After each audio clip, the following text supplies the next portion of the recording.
para te fazer uma pergunta que eu acho muito importante para nós jornalistas. Até 2 anos atrás, você realmente não dava entrevistas. A gente tinha acesso ao artista, não tinha acesso ao homem, você pouco se expunha. Então eu gostaria de saber o que mudou fundamentalmente no Silvio Santos, que hoje ele dá todas as entrevistas do mundo e se expõe como homem. Não, você está enganada, completamente enganada. Não, mas você fala com a gente, isso é importante. É diferente, você está pensando, Sônia. A primeira entrevista que eu dei, quando os jornalistas chegavam perto de mim, diziam assim: Silvio Santos, vem cá, responde tal coisa, responde tal coisa. Eu respondia, perdia meu tempo. E aí eles colocavam tudo diferente daquilo que eu respondi. Então, se perguntavam para mim, qual é o prato que você gosta? Exemplo, uma pergunta que foi feita 10.000 vezes, eu dizia, eu sou carioca, eu gosto de arroz, feijão preto, bife com batata frita, que foi o que eu comi a minha vida toda. Não é possível. Você é rico, gosta de estrogonofe, tá bom, então coloca estrogonofe. Então eu quando chegava o jornalista perto de mim, eu disse, olha, o seguinte, fala o que você quiser. Você é jornalista, tem que preencher uma folha de papel branco. Ok, ganha a tua vida, faz o que você quiser, não vou telefonar nunca para o teu patrão. Nunca. Agora não com a minha colaboração. Faz o que você quiser. Diz o que você quiser de mim. Não adianta eu te responder perguntas, porque você vai mudar tudo. Porque você não é jornalista, é psicólogo ou psiquiatra. O jornalista que me entrevistar tem que ser sério, competente e tem que ter inteligência e sensibilidade para colocar no papel os meus bons e os meus maus pensamentos.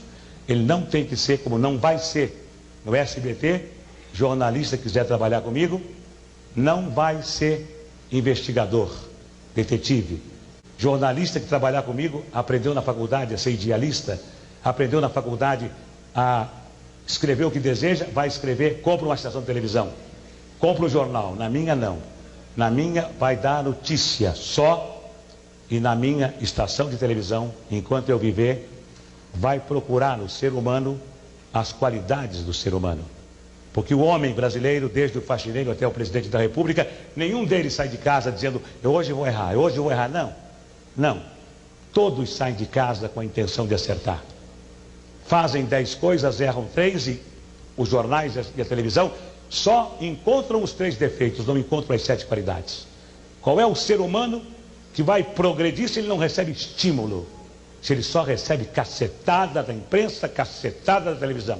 Me faz lembrar a piada do homem que morava numa vila de casas e que era engenheiro eletrônico, falava inglês, era arquiteto, falava francês, falava alemão, era músico, tocava um instrumento. Ninguém conhecia ele. Conhece o músico? Não. Conhece o inglês, o que fala inglês? Conhece o... Não.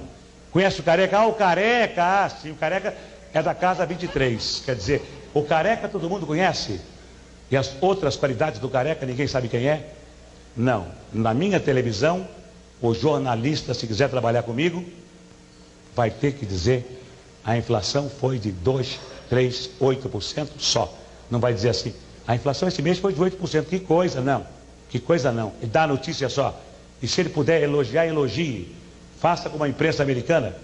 Porque na imprensa americana, eles colocam Silvio Santos foi convidado a comparecer a uma delegacia de polícia para prestar informações.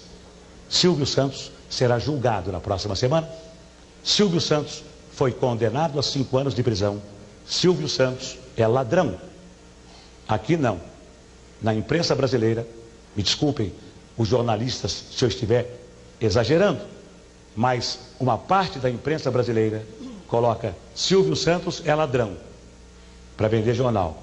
E o Silvio Santos que explique por que não é ladrão. Nos Estados Unidos, a Carol Burnett foi chamada de alcoólatra pela revista Enquirer. Ela nunca foi alcoólatra, provou e recebeu 3 milhões de dólares de indenização.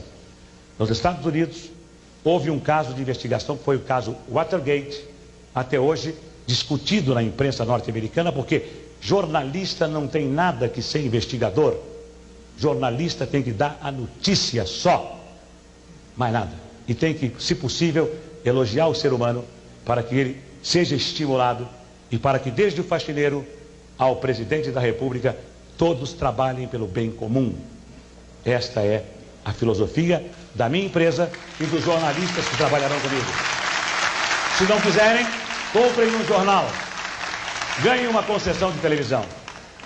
E o dia que o governo não quiser mais o Silvio Santos como concessionário, chega perto de mim e fala, não quero mais, eu entrego. Eu não nasci dono de televisão, eu fui dono de televisão porque os donos de televisão fecharam as portas para mim. E eu então, quando se fecha uma porta, Deus abre uma janela. Fui obrigado a ser dono de televisão, a comprar 50% de ações. Eu não nasci dono de televisão, nasci animador de programas.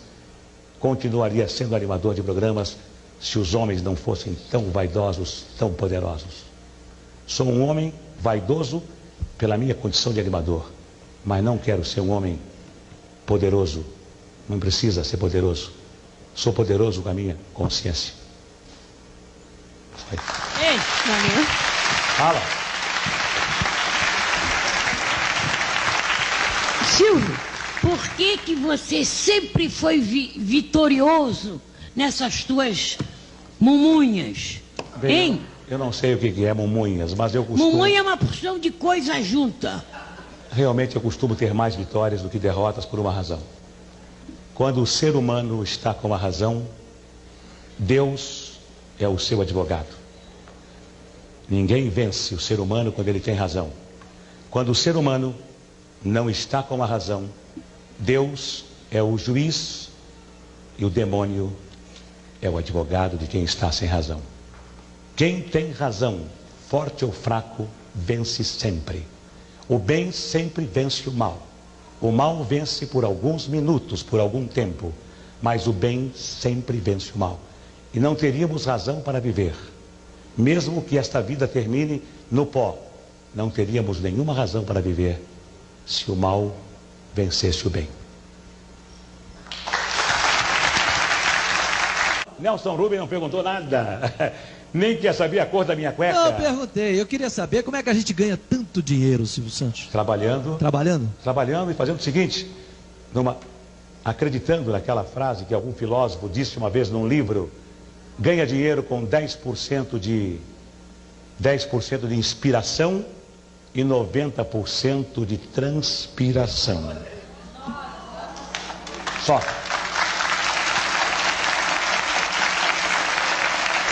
Saber qual foi a sua maior tristeza e a sua maior alegria. A minha maior tristeza foi a morte da minha esposa, chamada Cida, aos 39 anos de idade, com câncer no estômago. A minha maior alegria foi ter conhecido a minha esposa Iris, mãe das minhas 4 filhas. Obrigada.